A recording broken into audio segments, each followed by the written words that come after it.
hoje estamos aqui nessa divina liturgia celebrando a festa de São Pedro e São Paulo. Esses dois grandes homens, Pedro e Paulo, marcaram a história do cristianismo. Como todos vocês sabem, a Igreja de Cristo nasceu em Israel. Todo mundo sabe disso, né? Lá no Oriente Médio. Não foi em Roma, não foi na Rússia, não foi na China, não foi no Brasil, não foi em Belém do Pará, não foi em Maringá, não foi em Londrina. Ela nasceu lá no Oriente Médio. No menor de todos os povos, que é Israel. Uma terra pequenininha, perto do Egito, perto da Mesopotâmia, perto do Líbano, perto do Iraque. Aquela região que na história antiga ficou conhecida como a terra dos assírios. Por isso, inclusive, o nome da igreja é Igreja Siriana, porque é dos assírios, Oriente Médio. Siriana, ortodoxa, orto, reta, doxa, pensamento, doutrina, doutrina reta, que não desviou, né? De Antioquia, que era justamente a primeira diocese fundada fora de Jerusalém. Então os discípulos conheceram Jesus ali e por 3 anos eles andaram, caminharam, aprenderam com quem? Com Jesus. Que curou, operou milagres, exorcizou, fez maravilhas. E Israel, os judeus inteiros acreditaram, confiaram e choraram, inclusive, a morte de Jesus, celebraram a ressurreição e muitos iam se convertendo. E aquele processo revolucionário de Jesus, porque ele entra dentro de uma religião que já era estabelecida, que era o judaísmo, ele renova aquela religião, e aqueles que entendem e reconhecem Jesus o Messias, começam a se converter a Jesus, e os discípulos ali em Pentecostes começam a batizar, em nome do Pai, do Filho e do Espírito Santo. Então é uma ruptura. Nasce então em Jerusalém essa fé, nasce a religião cristã. E esses 12 discípulos, eles têm que fugir de Israel. Por quê? Porque os cristãos começam a ser perseguidos e começam a ser mortos. Por quê? Aqueles que eram os líderes religiosos da época não aceitam aquele movimento que está nascendo. Então os cristãos tinham que se esconder nas catacumbas para celebrar a missa. Por quê? Porque se alguém visse eles celebrando a missa, eles denunciavam, e aí ia todo aquele bando, matava a família inteira da pessoa. Claro que nos dias de hoje ninguém sai matando ninguém, só fala mal, né? Faz cartinha, faz coisas assim, mas não mata mais, não põe na fogueira, nada parecido. Bom, porque a lei não deixa, né? Senão matava. Então veja, aqueles primeiros discípulos, eles são obrigados então a sair de Jerusalém, de Israel, para poder proteger a própria vida. E Pedro então sai de Jerusalém e ele chega em Antioquia. Ali surge a primeira comunidade cristã fora de Jerusalém, igreja essa que eu faço parte. E em Damasco, Pedro se estabelece e ali se une Marcos, que é o João Marcos do Evangelho. Ali se estabelece Barnabé e homens de elevada estima. Inclusive a nossa igreja é a única que tem o nome escrito na Bíblia. Lá no Atos dos Apóstolos está escrito: em Antioquia estavam homens de elevada estima, Pedro, Paulo, Barnabé, Tiago, e estava os primeiros discípulos e subdiscípulos, aqueles que já vinham depois dos primeiros apóstolos. Tiago fica em Jerusalém, Tomé vai para a Índia, E assim vai espalhando os 12 discípulos nos patriarcados que a gente conhece. São 12 patriarcados, grandes patriarcados. E então, Paulo vai se converter quando ele, que indo perseguir os cristãos, porque ele era um fariseu, ele era um homem fanático no judaísmo, e ele então vai com um grupo para encontrar esses discípulos que estavam em Damasco, em Antioquia, para matar, e ele fica cego e se converte ao cristianismo. Ele se converte. Jesus fala com ele. E quando ele se converte, ele vai ficar por 2 anos ali com os discípulos, com Pedro, Barnabé, e depois ele vai evangelizar o mundo inteiro. Ele vai aos pagãos, aqueles que ainda não conheciam a fé. E assim nasce a igreja como a gente conhece. A fé desses 2 homens é importante. Mas o que é mais importante de tudo? Essa necessidade de entender qual é a nossa missão. Porque Paulo fundou várias igrejas, na Grécia, em Roma, ele fundou igrejas pelo mundo todo. Mas por que ele foi fundando essas missões? Porque Paulo sentiu no coração dele que a missão dele era converter as pessoas a Cristo. Era levar a salvação às almas. E é isso que ele vai dizer hoje aqui na segunda leitura. Ele diz aqui: quanto a mim, eu já estou para ser derramado em sacrifício. Quer dizer, eu vou ser morto. Os romanos mataram Paulo, cortaram a cabeça dele, mas ele disse: aproxima-se o momento da minha partida, mas eu tenho claro que eu combati o bom combate, eu completei a corrida e eu guardei a minha fé. Então o importante não é eu, o importante é a salvação das almas. E eu ouvi uma frase essa semana, porque estava eu e um padre da nossa igreja lá em Brasília, e alguém falou: fulano disse que se converteu lá para uma igreja evangélica, e o padre falou assim: cristão não se converte a cristianismo. Por isso que a gente professa um só batismo. Não importa se ele está indo na igreja protestante, ou se ele vem na igreja católica, ou se ele vai no outro rito. O importante não é a placa, não é a igreja e não é o meio. O importante é aonde chega, se vai ser salvo ou se não vai ser salvo. E o que importa de fato é se crê em Cristo. E a gente tinha que ficar feliz cada vez até que abra uma igreja, porque é melhor uma igreja que um boteco. Se a pessoa se encontrou em um lugar, e não importa se é uma outra igreja, mas se a pessoa se encontrou, se ela mudou de vida, se ela converteu, se ela está mudando de direção, se ela conheceu a palavra, meio torta ou não muito torta, o importante é que ela se encontrou com quem? Com Cristo.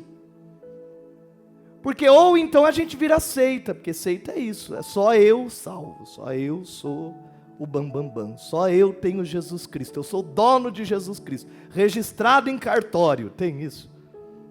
Ninguém é dono de Jesus Cristo, ninguém é dono da salvação, nem eu posso dizer para você: olha, eu vou fazer você ser salvo, não, só você vai conquistar a sua salvação. A igreja é caminho, igreja nenhuma é chegada. Igreja é lugar de ensinamento, é lugar de doutrina, é lugar de comunhão, mas ela não é garantia de salvação.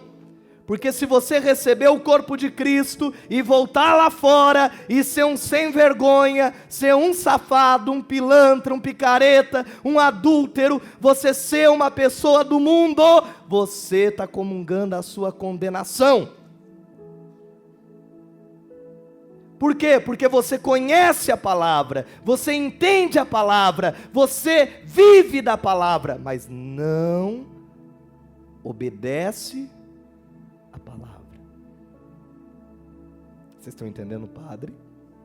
Então Paulo está dizendo aqui: eu combati o bom combate, Eu guardei a fé, quer dizer, não é só lutar, é também guardar o quê? A fé, o que acredita, o que aprende. E a partir do que a gente vive, é externalizar para que o mundo creia. E Paulo diz aqui, eu não tenho vergonha de derramar o meu sangue, e se preciso for, tira a minha vida, mas vocês não tomam a minha alma. E eles diz, porque está reservada para mim a coroa da justiça, que o Senhor, o santo juiz, me dará naquele dia, e não somente a mim, mas também a todos os que esperam com amor a sua manifestação gloriosa.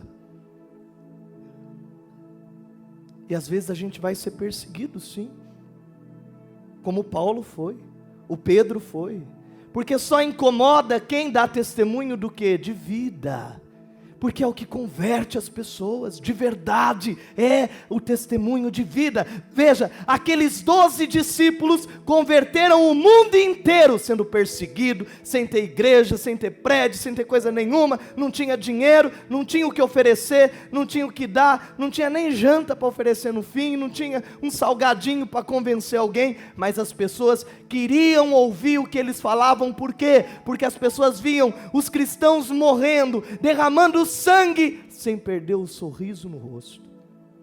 Então as pessoas diziam, meu Deus, que religião é essa, que essas pessoas são capazes de dar a vida, de derramar o sangue, sem perder a alegria. Só que o mundo de hoje banalizou a fé. Seguir Cristo não é mais sacrifício, às vezes até meio de vida. Você vê aí o que tem de escândalo gospel que sai por aí, coisa, as pessoas sujando o nome de Cristo. Então eu não acho que é bom do jeito que está, eu acho que tinha que ter até mais perseguição, sabia? Porque aí separava quem realmente é de quem não é. Então a gente tem que saber o que é bom para mim, o que me eleva na minha fé e o que é que não agrega na minha fé. Porque a gente não está aqui por status, não está aqui porque é uma belíssima catedral, tá? Nós estamos aqui pelo quê? Pela experiência. Nós estamos aqui pelo quê? Pelo Deus vivo. Muita gente nem vendo o padre, está lá fora, tá? Só ouvindo a palavra. Por quê? Porque está buscando uma experiência de fé. Agora me diga, do que adianta qualquer outra coisa, se não puder fazer essa experiência do Espírito Santo? Adianta um belo templo, tudo iluminado, vazio. Que você sai vazio, entra vazio e sai mais vazio ainda, às vezes com raiva. O que Jesus está chamando aqui?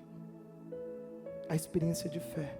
O que ele pergunta para o Pedro? Quem eu sou? E o Pedro diz o quê? Tu és o meu Senhor, o meu Salvador. E Jesus diz, essa resposta está certa. Ele diz, tu és Simão, filho de Barjonas. Porque não foi um ser humano que te revelou isso, mas o Pai que está nos céus. E Deus revela pela palavra, pela oração. Deus revela ao nosso coração. Deus traz a palavra sobre nós. Por quê? Porque Ele nos edifica. E Ele diz, eu edificarei sobre ti a minha igreja. Agora veja, não é o Pedro que está edificando a igreja, é Deus que edifica a igreja nele, é Deus que edifica a igreja em você, porque a igreja não é pedra, a igreja não é templo, a igreja é o Espírito Santo dentro de nós. Não adianta o prédio se não tiver os corações voltados para Deus. Não adianta o prédio se a igreja não estiver buscando a salvação, se a igreja não orar, se o Espírito Santo não se derramar sobre a igreja. A igreja, o prédio é consequência, mas a igreja de verdade é aquela que o Senhor levanta. E aqui diz a palavra, as portas do inferno não poderá detê-la. Por quê? Porque é o próprio Deus. E os discípulos faziam o quê? Curavam, exorcizavam, libertavam, batizavam, pregavam e convertiam. Para eles? Não. Para Jesus. Para Jesus. E a gente tem que pregar muito mais.